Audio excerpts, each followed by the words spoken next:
Student কেমন আছো? I hope প্রত্যেকে শুধু ভালো না, ভীষণ ভালো আছো। স্ক্রিনের ওপর একটা প্রশ্ন আছে, তাই না? প্রশ্নটা কি দেখো, প্রশ্নটা বলেছে যে cos x minus 45 degree equal to sine x হলে এক্স এর মান কত সেটা আমাকে বলতে হবে বিচার করে। ওকে, চলো এখানে আমি cos লিখলাম, x মাইনাস 45 ডিগ্রি যেমন আছে তেমন থাকলো। এটা সাইন আছে তো, এটার আমি একটু কাজ করছি। কি কাজ? এটা cos লিখলাম আর 90 ডিগ্রি মাইনাস এক্স করলাম।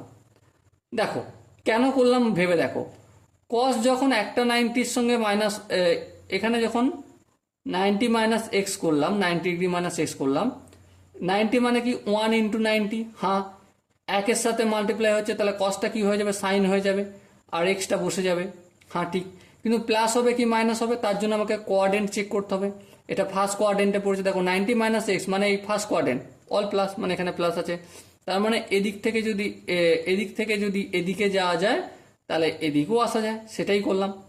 সো নেক্সট লাইনে আমি x minus 45 degree equal two 90 degree minus x পেলাম। ওকে, কোনো অসুবিধা নেই। এবারে এই মাইনাস এক্সটাকে অপোজিট দিকে নিয়ে গেলে প্লাস এক্স হয়ে যাবে, তাহলে এক্স আর এক্স যোগ করলে কত? 2x হয়ে গেল।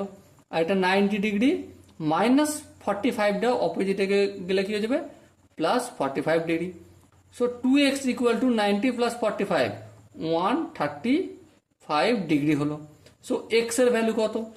135/2 সমান কত হবে? 67 কে 2 দিয়ে গুণ করলে 134 হয়, তাহলে 67 × 1 = 2 ডিগ্রি। বুঝাতে কি পারলাম? আই হোপ প্রতিটা স্টেপ বুঝতে পেরেছো। যদি কোনো জায়গায় কনফিউশন থাকে, ডাউট থাকে, তার জন্য কি করতে হবে? কমেন্ট সেশনে ভরিয়ে দিতে হবে বলে যে দাদা এই জায়গাটা বুঝতে অসুবিধা হয়েছে। ওকে, সো ডিয়ার স্টুডেন্ট, দেখা হচ্ছে পরবর্তী সেশনে। ততক্ষণ পর্যন্ত ভালো থেকো, সুস্থ থেকো এবং জয় হিন্দ।